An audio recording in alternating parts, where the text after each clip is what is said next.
네, 금수저를 부러워 보기보다는 금맥을 직접 캐러 나서는 우리 직장인들을 위해서 세상 모든 재테크 비법을 공개합니다. 오늘부터 타이틀이 바뀌었는데요. 권도형의 돈을 잡아라 시간입니다. 네, 정말 개인적으로 너무너무 기대를 네. 하고 있던 시간인데 월급으로 태산까지는 아니어도 동네 뒷산까지는 아니어도 이 두꺼비 집 정도 만들어보자라는 마음으로 오늘도 권도형 대표님과 함께 해보겠습니다. 네. 어서 오세요. 네, 네, 안녕하세요. 어서 오세요. 반갑습니다.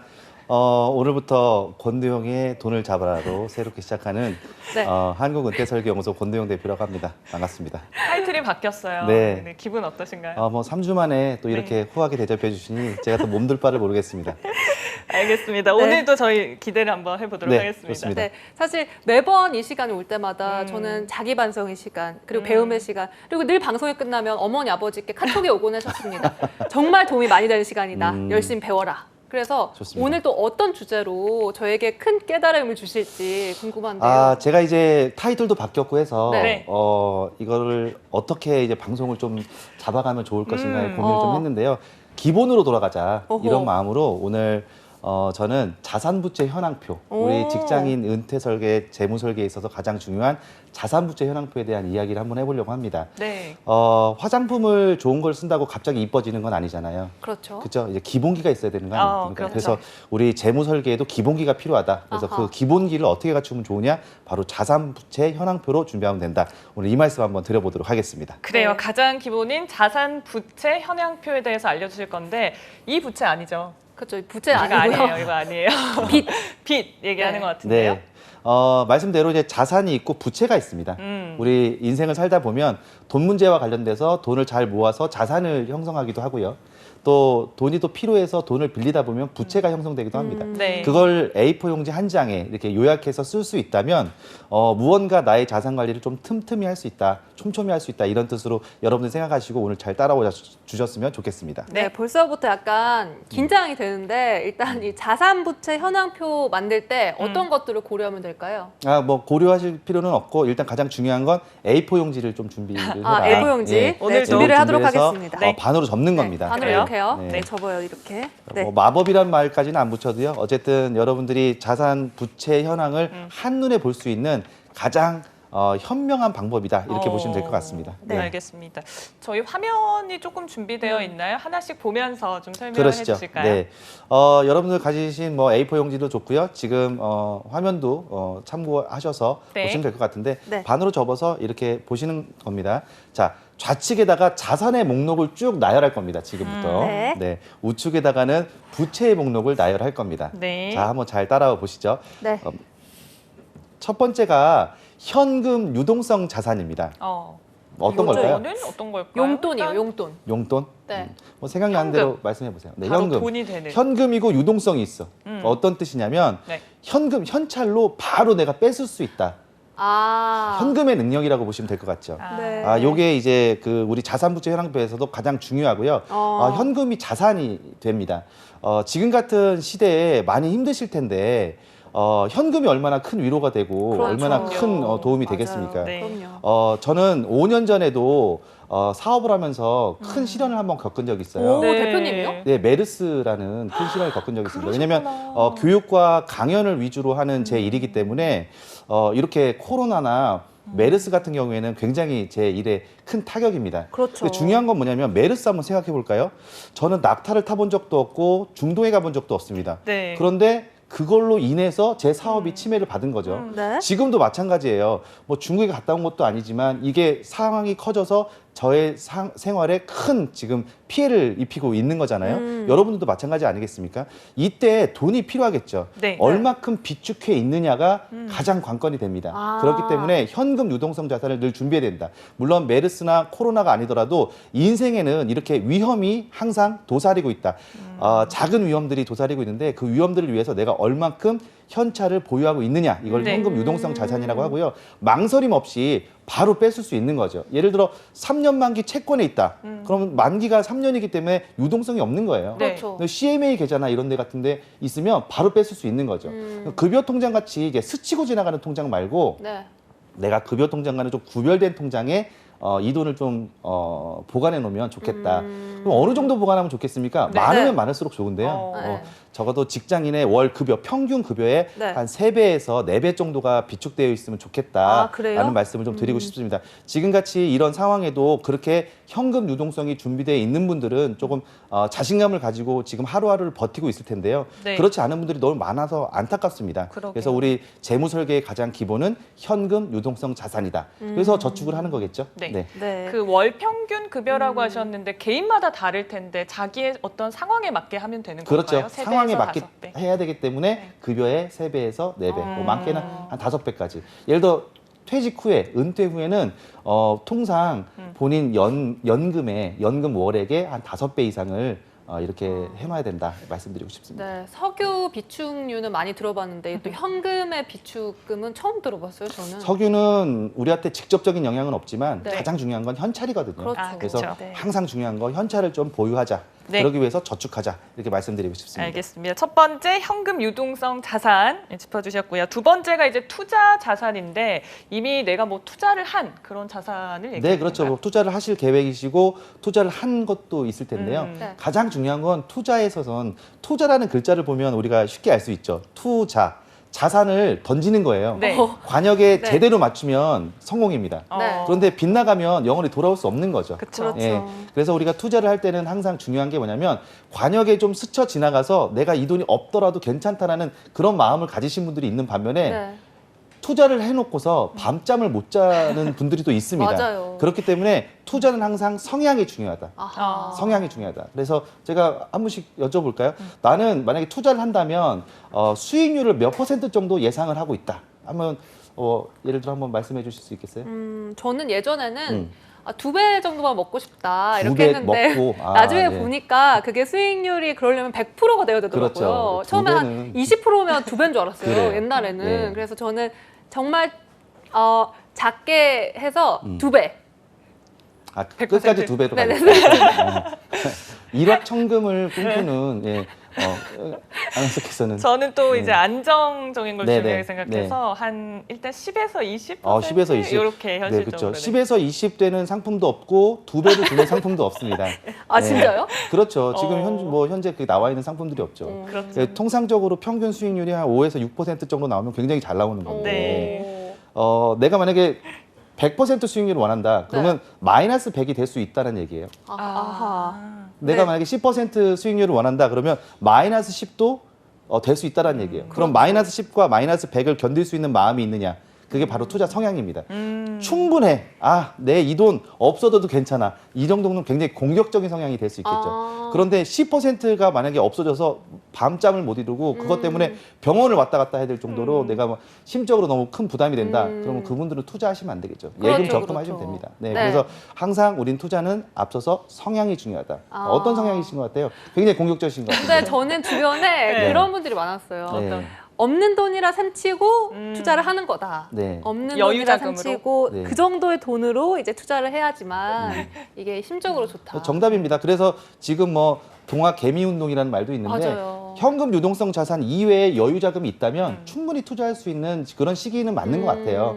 그런데 내가 막 없는 돈을 빌려서 마이너스 되는 통장으로 투자를 한다는 거는 조금 어려울 수 있겠죠. 네. 두 번째 또 살펴봐야 될 게 기간이에요. 요거를 내가 초단기로 한 6개월에서 1년 정도만 투자하고 말 것인가 아니면 5년에서 그 사이로 볼 것인가 아니면 10년 이상의 투자를 할 것인가에 대한 이제 기간도 굉장히 중요합니다.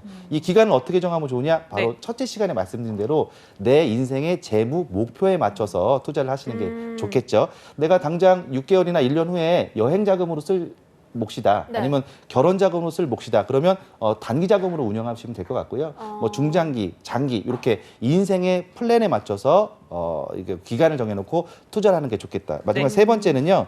직접 투자와 간접 투자가 있어요. 내가 직접 하면 직접 투자고 간접 전문가에게 맡겨서 하면 간접 투자가 됩니다. 흔히 이야기하는 펀드 같은 거 있잖아요. 그런 네. 거는 이제 간접 투자의 한 방법인데 펀드 매니저라고 들어보셨죠? 네네. 직업의 세계에도 나올 텐데요. 그렇죠. 예, 그분들도 이제 좋은 차를 타고 또 잘 성공적인 인생을 살고 있지 않습니까?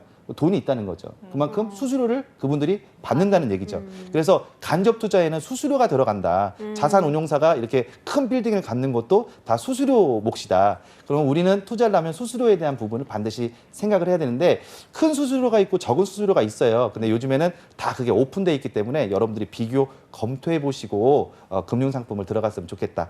투자했으면 좋겠다. 이렇게 말씀드리고 싶습니다. 네, 이렇게 투자 자산까지 알아봤고요. 이제 더 익숙한 우리에게 더 익숙한 예금과 적금인데 네. 예금과 적금은 좀 이제 저도 잘 알거든요. 아, 그래요? 네네. 한 말 말씀해 보시죠. 그러니까 둘 다 이제 저축을 하는 거잖아요. 네. 은행에 은행에 이제 돈을 주는 것, 나의 그런 유동성을 위해. 그렇죠. 그러니까 내가 은행에 돈을 맡겨놓고 이자를 받기 위해. 네. 그렇죠? 그래서 목돈을 맡겨놓고 기간 후에 목돈을 찾는 건 예금. 네. 내가 예금. 매달 쪼개서 일정 부분을 넣어놓고 목돈을 받아가는 건 적금.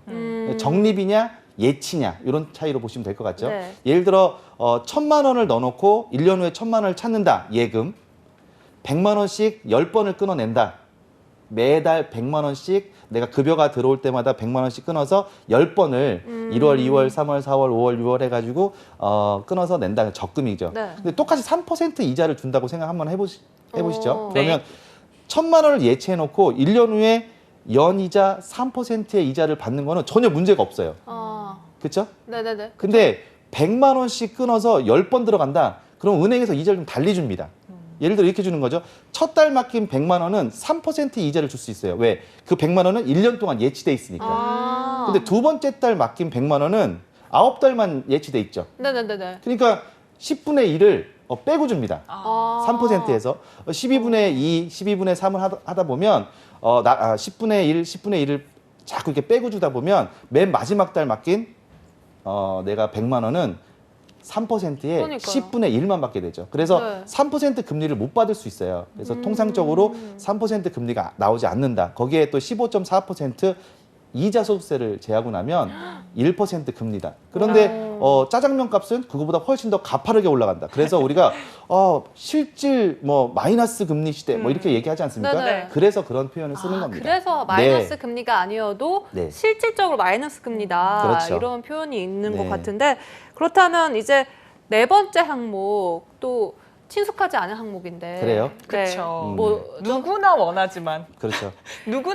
사실 좀 시간이 걸리는 네. 부동산. 그렇죠. 내가 열심히 돈을 모아서 부동산을 갖든 아니면 부동산을 가진 사람과 만나든 네. 둘 중에 하나인데요.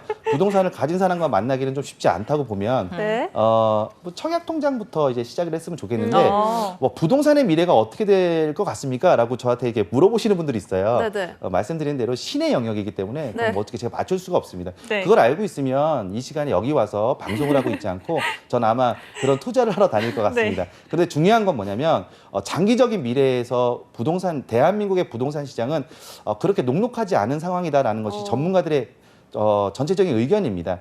산업화 시대에 아파트가 막 지어질 때는 아파트 값이 오를 수 있었어요. 그런데 문제는 우리나라보다 고령화 속도가 한 20년 빠른 일본의 예를 들어 보면 네. 이미 초고령 국가로 들어갔거든요. 그렇죠, 그렇죠. 초고령 국가로 들어갔는데 초고령 국가로 진입하면서 그 일본의 부동산이 굉장히 폭락한 경험을 가지고 있습니다. 아, 진짜요? 그러니까 우리도 이제 앞으로 6년 후가 되면 초고령 국가로 진입을 하게 되는데 네. 많이 떨어지지 않겠느냐라는 게 이게 지배적인 의견이었는데 아. 문제는 일본은 또 단층으로 돼 있고 우리는 아파트로 돼 있어요. 맞아요. 그렇기 때문에 좀 성향은 다르다 이야기는 하지만 그래도 과거 아파트를 많이 짓고 수요가 많을 때보다는 조금 더 답보 상태가 되지 않겠느냐라는 게 전체적인 의견입니다. 그렇다고 뭐 일본처럼 폭망하진 않을 거니까 그래도 우리 직장인 재테크 하시는 분들은 네.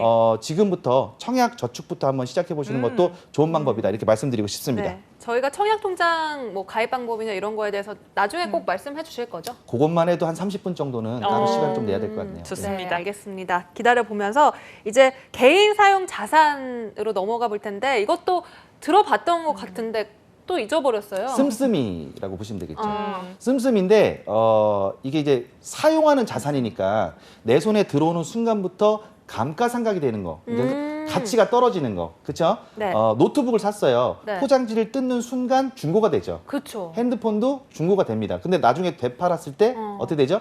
중고값을 받을 수 있죠. 네. 그런 것들이 제 자산들이죠. 아. 이런 자산들을 쭉 나열하다 보면 내 씀씀이가 보이게 됩니다. 화장품처럼 다 쓰고 없어지는 게 아니라 내가 언제는가는 되팔 수 있는 것들. 물론 뭐 여성분들은 옷을 사거나 뭐 할 때 뭐 대를 물려주겠다 뭐 이런 마음으로 가끔 사시기도 네. 하지만 그런 거 말고 이제 이걸 되팔아서 갈 수 있는 그런 것들에 대한 목록들을 사용자산이다 보시면 될 것 같습니다. 네. 네, 이렇게 사용자산까지 알아봤는데 저희도 좀 집에 물건들 한번 살펴야 될 것 같아요. 그러니까요. 자, 감가상각. 네. 다음 자산은 보장 자산이에요. 이건 뭐 보험. 이런 그렇죠. 거 얘기하는 보험입니다. 건가요? 우리 뭐 삶에 어려움이 있을 수 있고 큰 질병이나 재해 같은 것들이 닥칠 수 있기 때문에 네. 보장 자산으로 준비하는 지혜는 필요합니다. 가장 중요한 거는 이제 사망보험금, 나 죽으면 얼마 나오냐.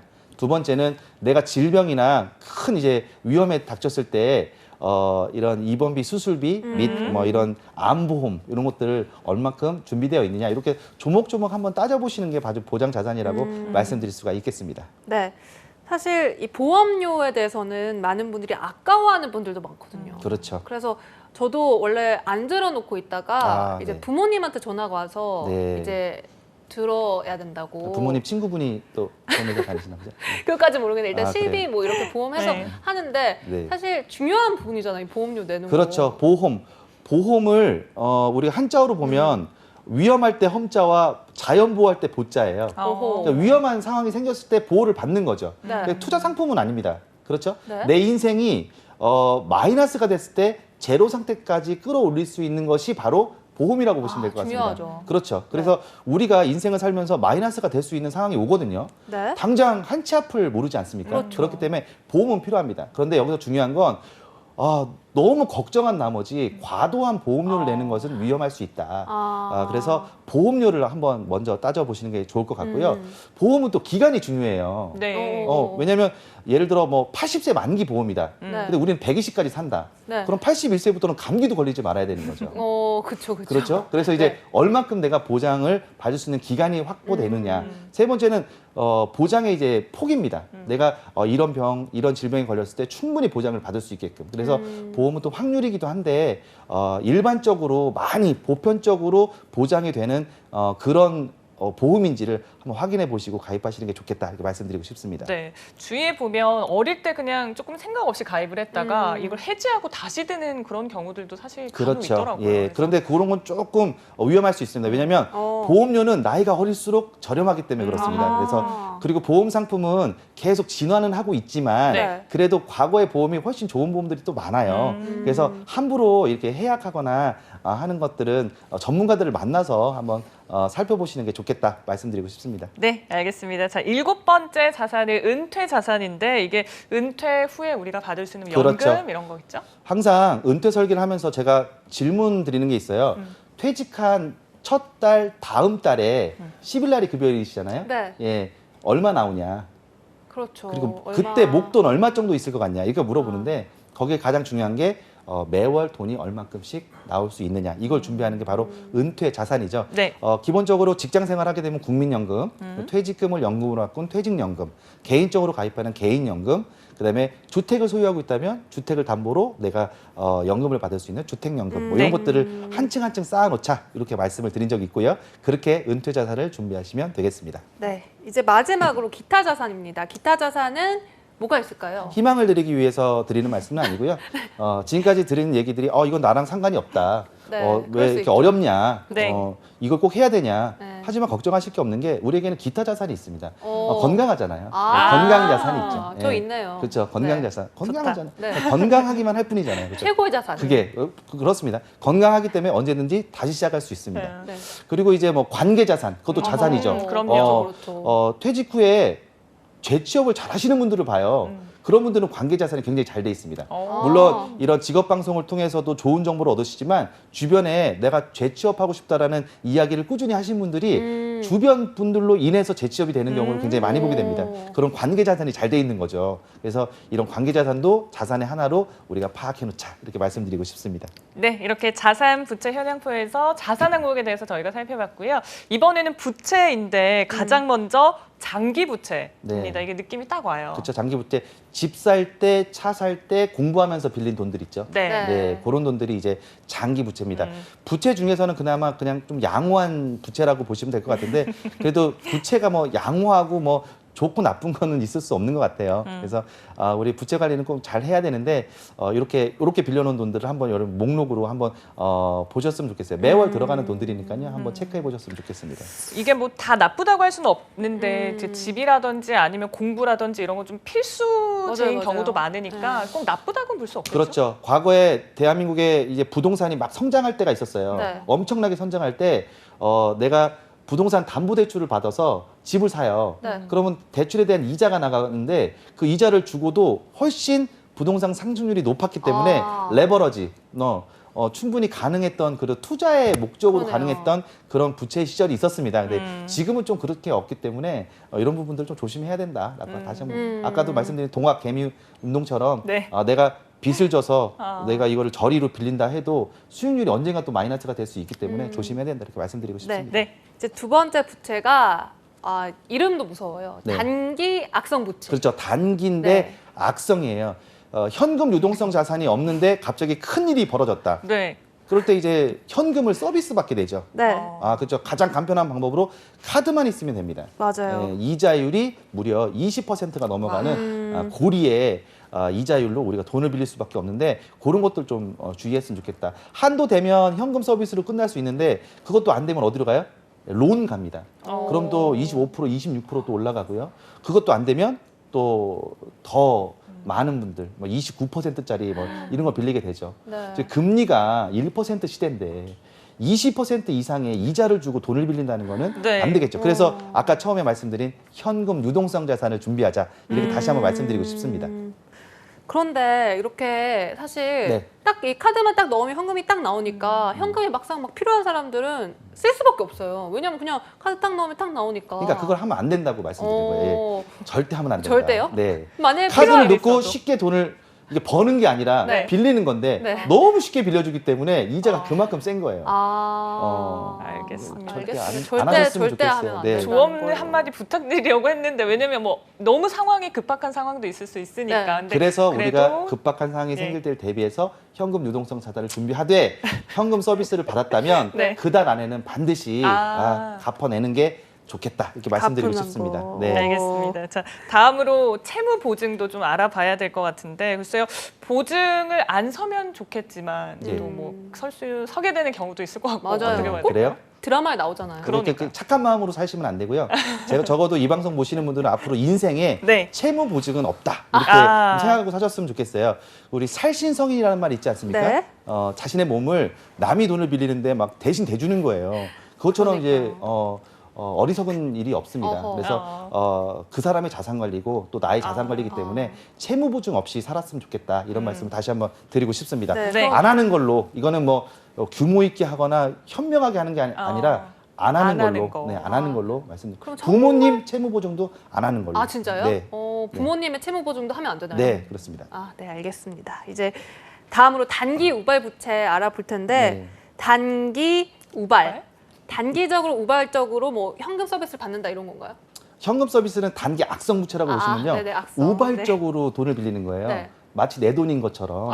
그래서 통장은 통장인데 영원히 플러스가 될 수 없는 통장이 있습니다. 아주 슬픈 마이너스. 통장이죠. 예, 어떤 통장일까요?